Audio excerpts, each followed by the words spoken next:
Olá pessoal, aqui é o professor Wellington e nessa aula nós vamos falar sobre semicondutores. A finalidade dessa aula é de determinarmos o que são semicondutores e qual a sua aplicação. O que são condutores de eletricidade? São os materiais que eles conduzem eletricidade. Professor, não ficou nada claro. Normalmente materiais metálicos, eles conduzem mais eletricidade do que outros tipos de materiais.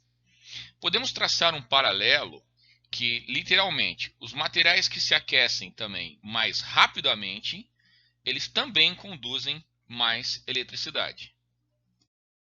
Já o que são materiais isolantes? São os materiais que te isolam da eletricidade. Coloquei aqui como exemplo a madeira, o plástico, o algodão, temos também ainda a borracha, que são materiais isolantes.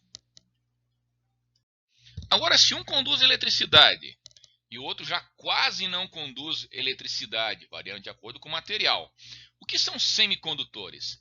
Eles são materiais que, de acordo com uma determinada condição, podem ou não conduzir eletricidade. Para explicar, vamos ter dois tipos de abordagem. Um pela física, que é um pouco mais delicado, e temos pelo lado da química, que pode nos ajudar. E vai ser esta abordagem que nós vamos acabar vendo. Dentro de um átomo, que é formado por elétrons que giram ao redor do seu núcleo, onde nós temos prótons e nêutrons. O número de elétrons, prótons e nêutrons é diferente para cada tipo de elemento químico. Temos que lembrar ainda que os elementos das últimas camadas são os elementos mais fáceis de serem removidos do que os mais próximos do núcleo. A quantidade de elétrons da última camada define quanto deles pode se libertar do átomo em função da absorção de energia externa, ou se o átomo pode se ligar a outro através de ligações covalentes. Os elétrons da banda de valência são os que têm mais facilidade de estar saindo do átomo.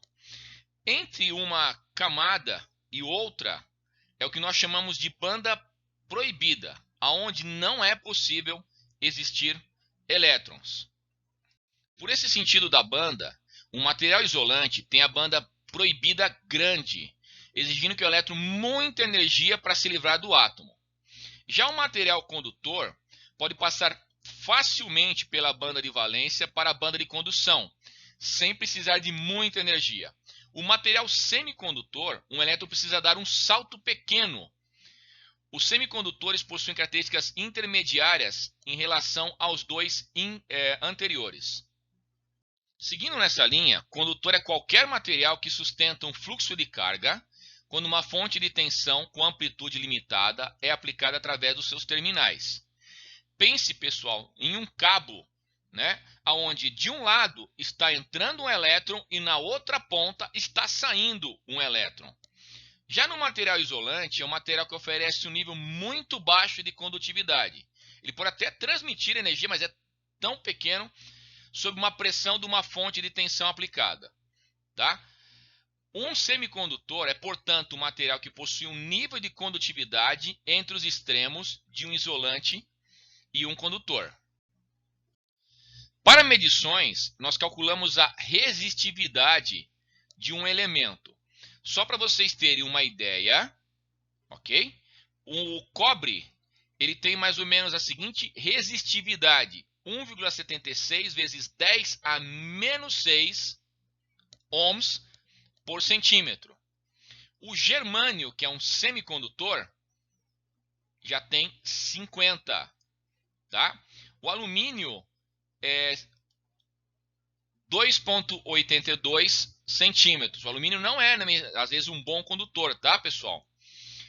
Já o silício, 50 vezes 10 elevado à terceira, 50 mil, tá? Agora, um material isolante, olha como ele é muito maior, pessoal. 10 elevado a 12. 1 e 12 zeros depois aqui, tá? Vou colocar aqui 3 6, 9, nem coube aqui, 12 zeros, um número bem grande, tá? Mica normalmente é aplicado, pessoal, ele tem dentro também, porque ele isola bastante calor, é aplicado dentro de um ferro de solda.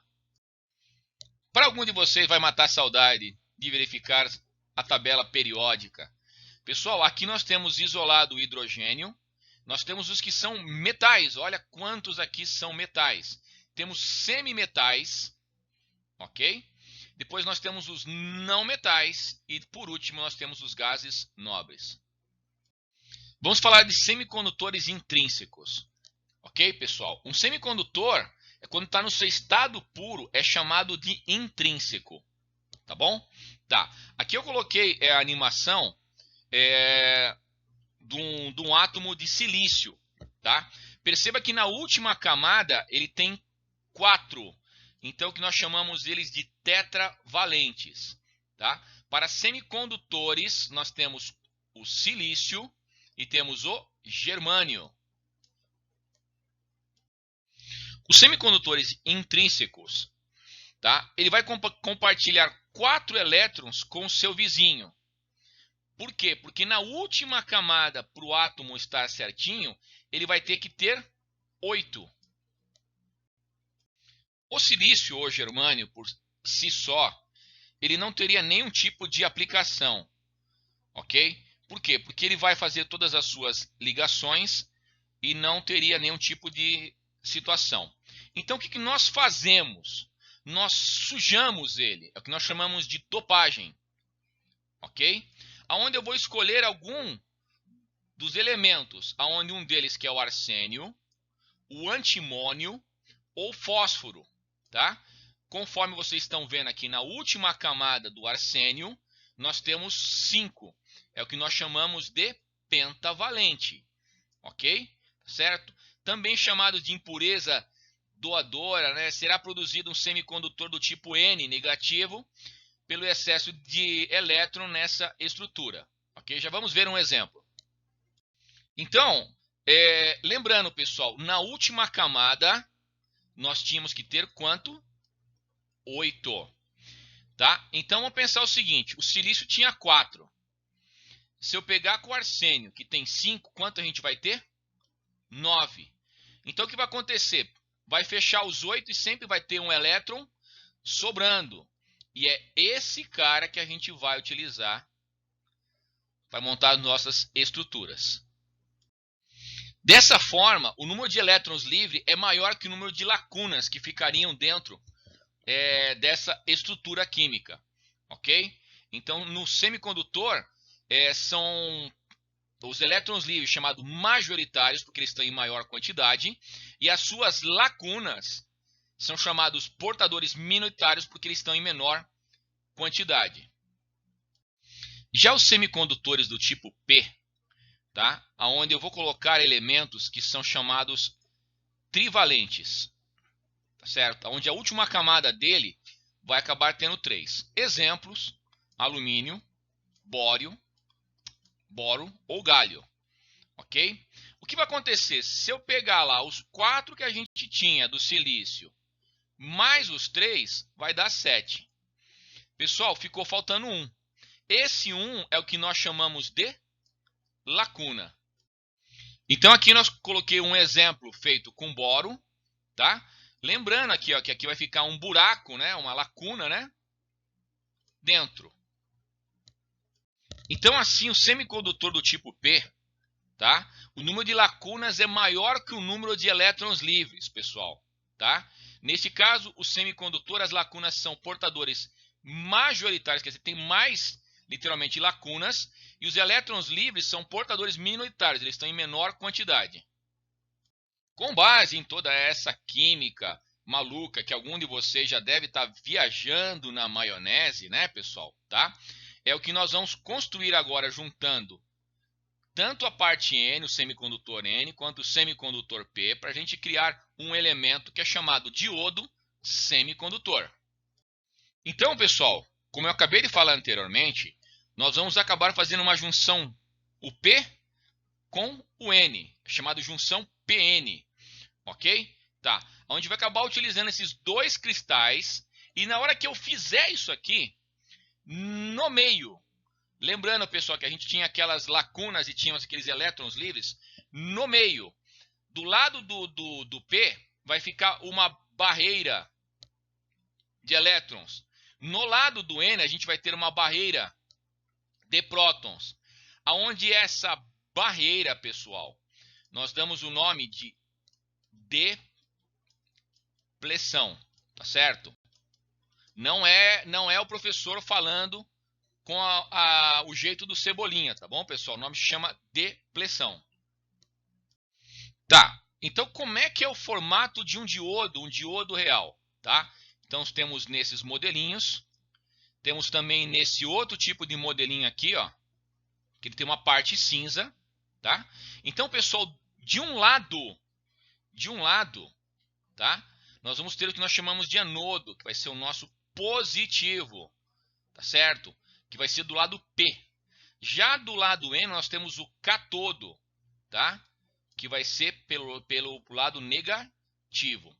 Essas são as representações gráficas. Tentei colocar todos os modelos possíveis que você pode encontrar em qualquer literatura para vocês acabarem entendendo aonde fica o anodo e o catodo de um diodo. Tá, professor, o senhor falou, o que eu vou fazer com o raio desse diodo? Tá certo, pessoal? Então, é o seguinte, o diodo ele tem que ser ligado da forma correta, pessoal. Ok? Aonde o lado P está recebendo o positivo e o lado N o negativo. Quando isso acontecer, essa barreira, a área de depleção, a tendência dela, pessoal, ela é diminuir. Tá? Então ela vai ficar bem estreitinha, fazendo com que eu tenha aqui circulação de corrente. Agora, se eu ligar ele invertido, professor, o que vai acabar acontecendo? Tá, pessoal? Se eu ligar ele invertido, a região de depleção, ela vai acabar aumentando. Conforme ela vai acabar aumentando, é como se o circuito estivesse em aberto. Então, pessoal, nesse caso aqui, nós vamos ter uma corrente que vai ser igual a zero.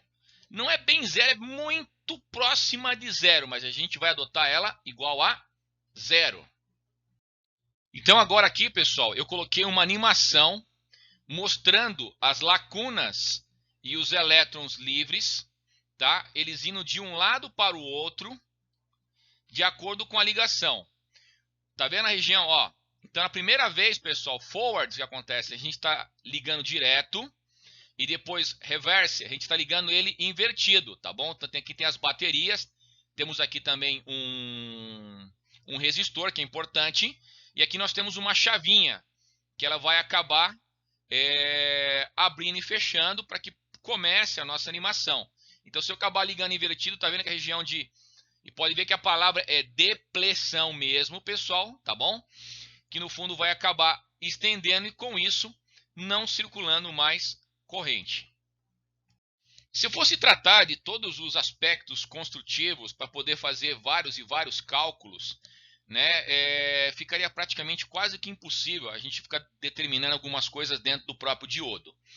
Então, o que foi adotado? A gente partir para umas coisas que são práticas, tá, pessoal?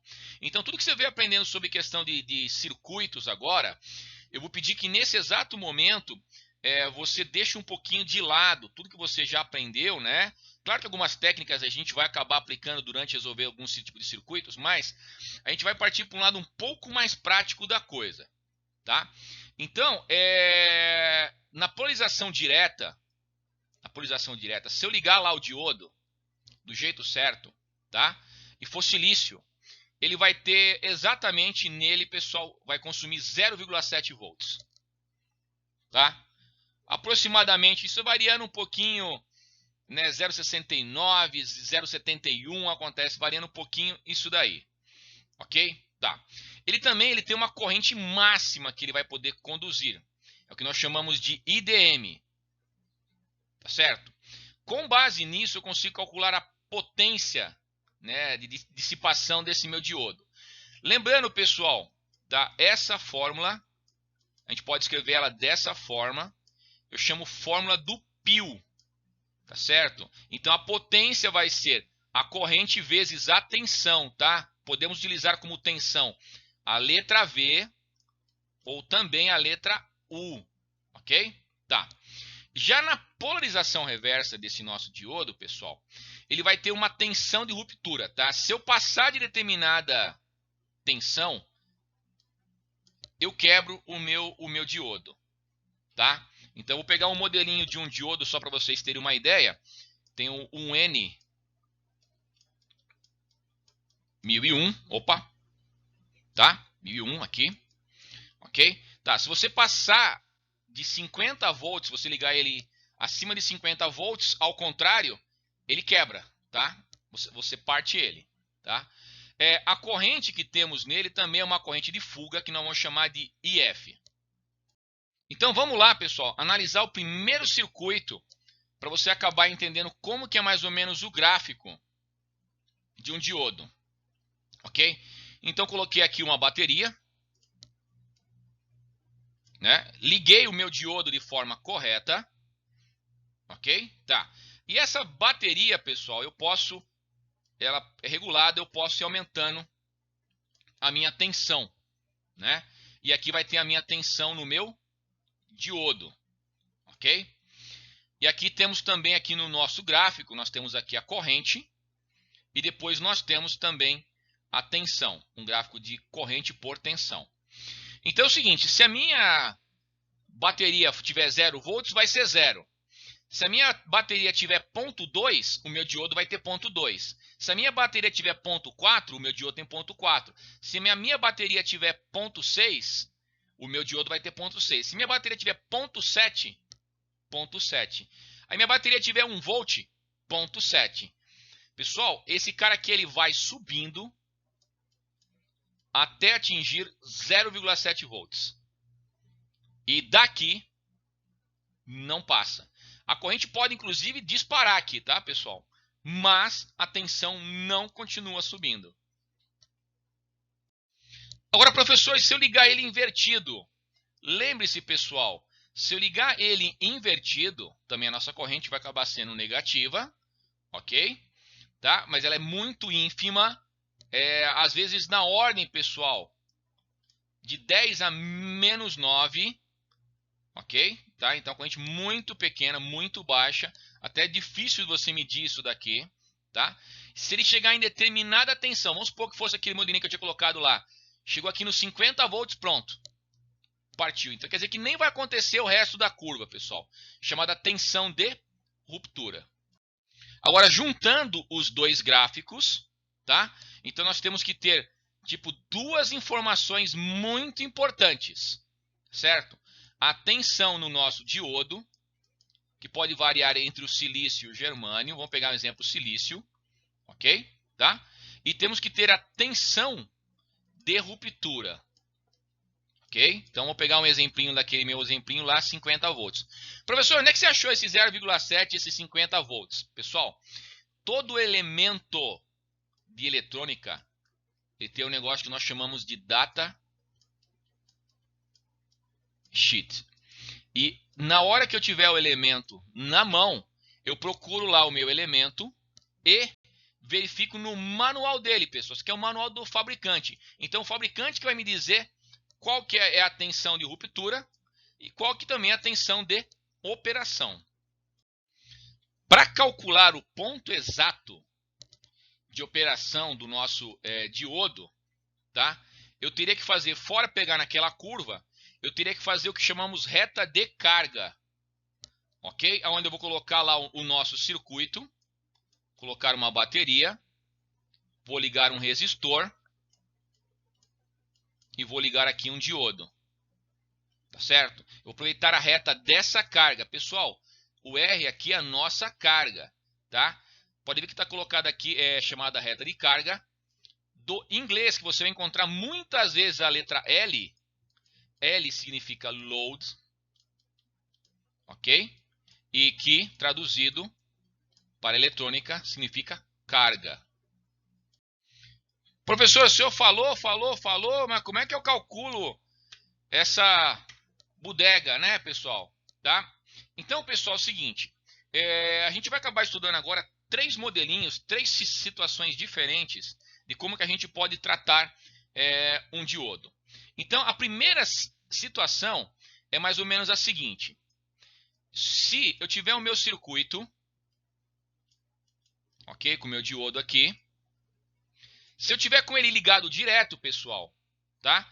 Esse cara aqui, ó, você pode entender ele como uma chave fechada, ok? Se ele tiver ligado inverso, ok?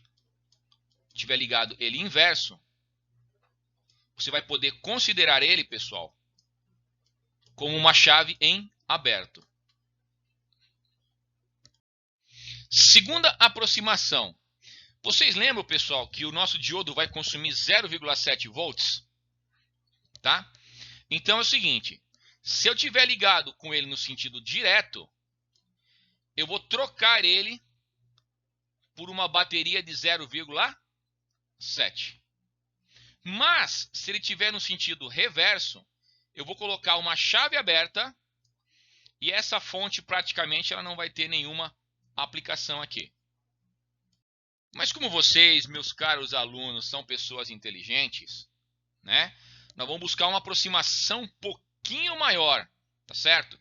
Porque fora uma tensão, o nosso diodo também ele vai ter uma resistividade, tá?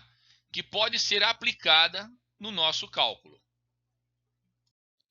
Hoje na aula, não sei se para sua sorte ou para o seu azar, a gente não vai fazer nenhum cálculo. Hoje são apenas as partes explicativas. Então, nós temos que ver algumas coisas que são também práticas, tá? Como que eu verifico se o meu diodo, se ele tá funcionando ou não, tá? Então, eu vou mostrar para vocês com o multímetro digital como é que a gente vai acabar fazendo isso daí. Então, a primeira coisa, tá certo?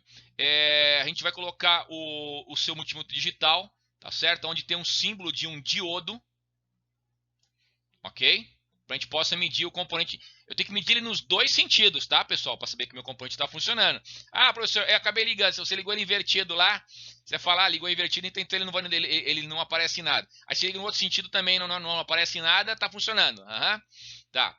Então, no sentido, o visor vai ter que ficar com valor de resistência. Ok? E já no outro sentido, ele vai aparecer apenas, ele parece um número 1, tá? Ele é um tracinho dentro do multímetro digital, algum deles. Então aqui, ó, tô mostrando como é que é feita a ligação. Para ele tá bom, pessoal, eu liguei aqui, ó. Tá vendo que eu tô ligando aqui o positivo e aqui o negativo. Então ele mediu pra gente aqui em torno, mais ou menos, de 650. Vai dar 650 mili, pessoal, tá? Então aproximadamente 0,65, né, volts, ok? Tá. E depois se eu ligar no outro sentido, tô ligando ele invertido agora aqui, ele aparece pra gente aqui um tracinho, ok? Tá. Se o meu diodo estiver totalmente em curto, vai aparecer 0 de ambos. Agora, se ele tiver rompido, ele vai aparecer 1 em ambos, tá?